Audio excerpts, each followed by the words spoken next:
اس وقت ہمارے ساتھ ہیں نون لیگ کے سینیٹر اعظم نذیر طاہر صاحب جو وفاقی وزیر قانون ہیں. بہت بہت شکریہ طاہر صاحب آپ نے ہمیں جوائن کیا.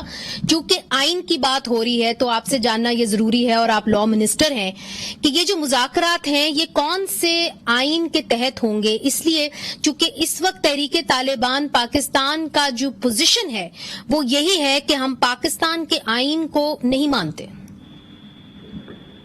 دیکھیے منیزے، کئی دفعہ صورتحال ایسی ہوتی ہے کہ اس میں آپ کو نیچرلی قومی سلامتی کے ایشوز کے حوالے سے، اور یہ پہلی دفعہ نہیں ہے، یہ بارہا مختلف اقوام نے مختلف ادوار میں، آپ کو یاد ہوگا جہاں جہاں پہ بھی اس طرح کی موومنٹس آئی ہیں، چاہے وہ ایون آئرش ریپبلک آرمی ہو، چاہے وہ اگر پرانی ہسٹری میں چلے جائیں، چاہے وہ یونائیٹڈ اسٹیٹس آف امریکہ ہو، ماڈرن ہسٹری میں اگر چلے جائیں تو ظاہر ہے جو پاکستان میں بھی اس طرح کی شورشیں اٹھتی رہیں.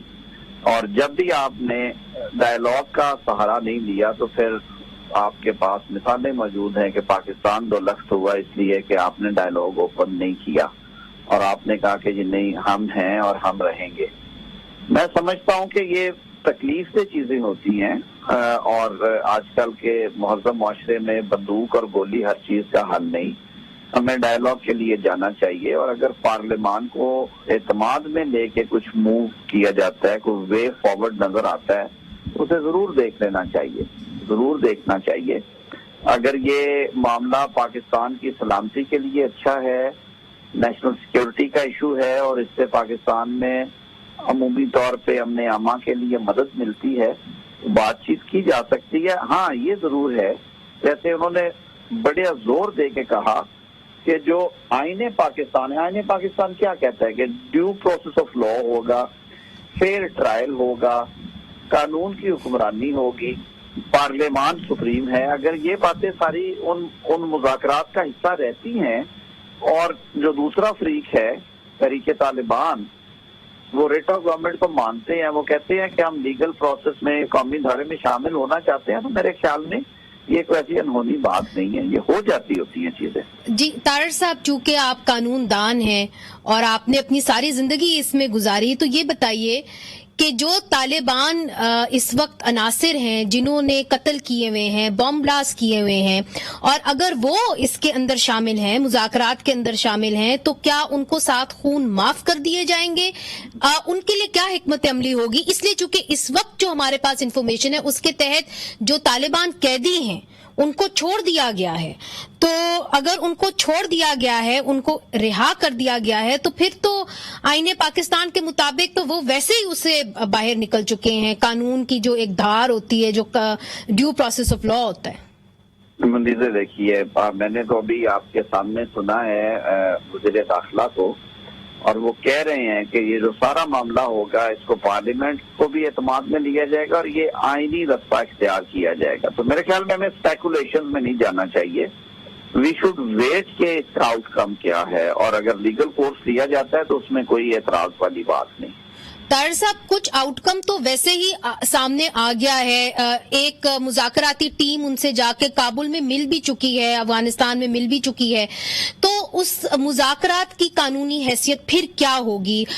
مریم اورنگزیب صاحبہ کو بھی میں نے سنا، انہوں نے انڈر دا بریتھ کہا کہ جی اگر ہوں گے تبھی، مطلب کہ انہوں نے ایک سوالیہ نشان کھڑا کر دیا کہ کیا ہوئیں گے بھی مذاکرات کے نہیں بھی ہوں گے. اس وقت ٹیبل پہ کیا ہے کہ ہم نے مذاکرات کرنے ہیں یا نہیں کرنے ہیں، یا یہ فیصلہ حتمی طور پہ ہو گیا ہے کہ جی مذاکرات تو کرنے ہیں، مگر ان کو پھر کون آگے لے کے جائے گا؟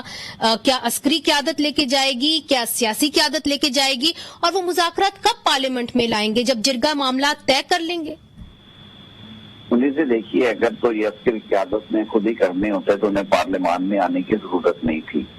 آج کیوں نیشنل سیکیورٹی میں یہ معاملہ لے کے آیا گیا اور کمیٹی کا اجلاس، اور کمیٹی میں آپ کو بتاؤں کہ یہ نیشنل اسمبلی کی کمیٹی کا اجلاس تھا، یہ وہ آل انکلوسیو جو سینٹ اور وہ نہیں تھا، لیکن اس میں جو وزیر اعظم نے احتیاط کی، انہوں نے جو اتحادی جماعتیں ہیں اس وقت کولیشن گورنمنٹ میں اور جو اپوزیشن ہے اس وقت کی، ان کو بلایا اس میں. دیکھیے ابھی کوئی چیز فائنل نہیں ہوئی، ابھی انہوں نے صرف دو باتیں کی ہیں. ڈائیلاگ ہونا چاہیے اور ڈائیلاگ کے نتیجے میں جو ہوگا وہ آئین پاکستان کے تحت ہوگا. میرے خیال میں اسپیکولیشن نہیں کرنا چاہیے.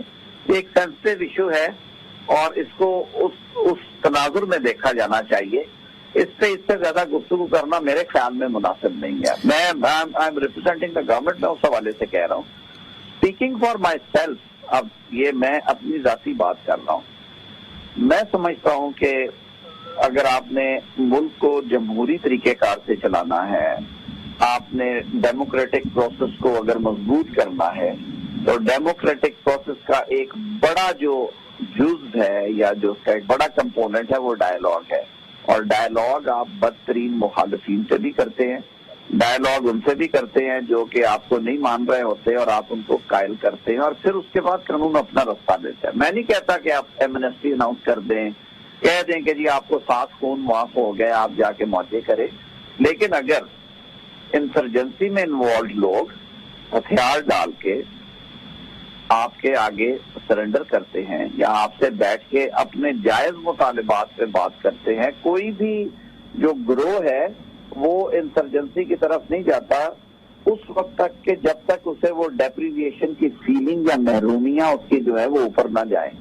I am not advocating for any one, I am speaking for my self.